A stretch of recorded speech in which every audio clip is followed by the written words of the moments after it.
નમસ્કાર મિત્રો, સ્વાગત છે તમારો અચનજીવ સ્ટડી પોઈન્ટ યુટ્યુબ ચેનલના એક નવા વિડીયોમાં. ગુજરાતની તમામ શાળાઓમાં નવી શિક્ષકોની ભરતીની જાહેરાત કરવામાં આવી છે, તો એના વિશેની સંપૂર્ણ ચર્ચા આપણે આજના આ વિડીયોની અંદર કરવાના છીએ.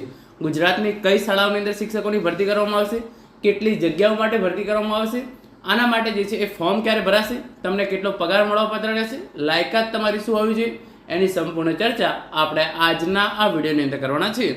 તો હવે શરૂ કરીએ આજનો આ વિડીયો. તો તમે જોઈ શકો છો, ગુજરાતની તમામ શાળાઓમાં નવી શિક્ષકોની ભરતીની જાહેરાત. જે પ્રમાણે પહેલાં ન્યૂઝપેપર કટિંગ છે એ તમે જોઈ લો. પીએમ શ્રી યોજનામાં પસંદ થયેલી ગુજરાતની 426 સ્કૂલોમાં મ્યુઝિક, આર્ટ્સ અને પીટીના હંગામી શિક્ષકો મુકાશે. કેન્દ્ર સરકારની 2022માં મંજૂર કરાયેલી પીએમસી યોજનામાં રાજ્ય સરકાર અંતર્ગત સરકારે ગત વર્ષે 2025-26માં નવી બાબત તરીકે રાજ્યની 426 સ્કૂલોને પીએમશ્રીમાં સમાવીને તેમાં ગુણવત્તાયુક્ત શિક્ષણ માટેની જોગવાઈ કરી હતી. પીએમ શ્રી ગુજરાત સરકારની યોજના અંતર્ગત વર્ષ 2026-27માં 426 સ્કૂલોમાં મ્યુઝિક, આર્ટ, યોગ અને પીટીના રિસોર્સ પર્સન કોચિંગની હંગામી ધોરણે પસંદગી કરવા માટેની ગ્રાન્ટ નક્કી કરાઈ છે. ગત વર્ષે સ્કૂલોને સમાવ્યા બાદ હવે 3 પ્રકારના કોચ શિક્ષકો માટે સ્કૂલ દીઠ જે છે એ ગ્રાન્ટ નક્કી કરાઈ છે. તો જે ગુજરાતની જે પીએમસી શાળાઓ છે એ તમામ શાળાઓની અંદર જે છે એ મ્યુઝિક, આર્ટ, યોગ અને પીટીના શિક્ષકોની જે છે એ ભરતી કરવામાં આવશે.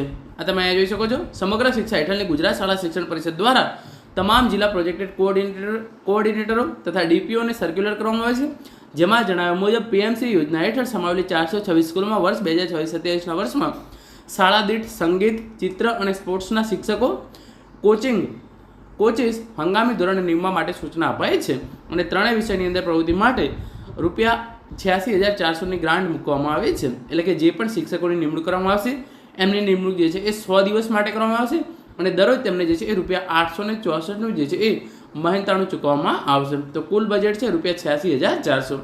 તો જે પણ આ 426 શાળાઓ છે એની અંદર જે છે એ સંગીતના શિક્ષક, ચિત્ર અને સ્પોર્ટ્સના શિક્ષકની જે છે એ નિમણૂક કરવામાં આવશે. દરરોજનું એમને જે છે ₹864 જે છે એ મહેનતાણું આપવામાં આવશે અને કુલ 100 દિવસ માટે જે છે એ નિમણૂક કરવામાં આવી છે. તો 86,400નું જે છે એ મહેનતાણું આપવામાં આવશે. આ પ્રમાણે તમે જોઈ શકો છો. પછી આગળ તમે જોઈ શકો છો એના માટેની જે છે એ લાયકાત શું રહેશે.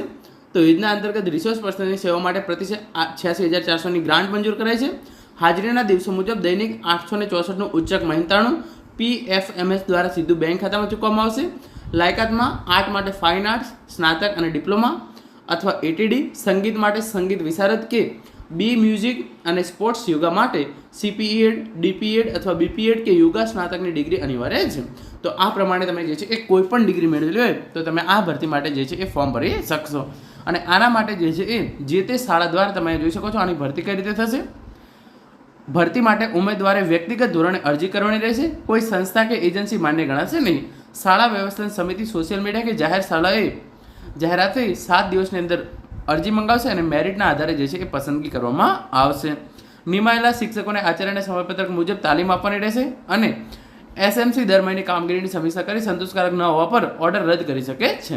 તો આ પ્રમાણે તમે જોઈ શકો છો જે તે શાળાઓની અંદર આ જગ્યાઓ બહાર પાડવાની છે એ શાળાઓ દ્વારા જે છે એ 7 દિવસની અંદર સોશિયલ મીડિયા કે જાહેર સ્થળોએ જાહેરાત આપી અને આ ભરતી જે છે એ પૂરી કરવામાં આવશે. તો મિત્રો, આ હતો આજનો વિડીયો જેની અંદર આપણે ગુજરાતની તમામ શાળાઓની અંદર નવી શિક્ષકોની ભરતીની જાહેરાત કરવામાં આવી છે એના વિશેની સંપૂર્ણ ચર્ચા કરી છે.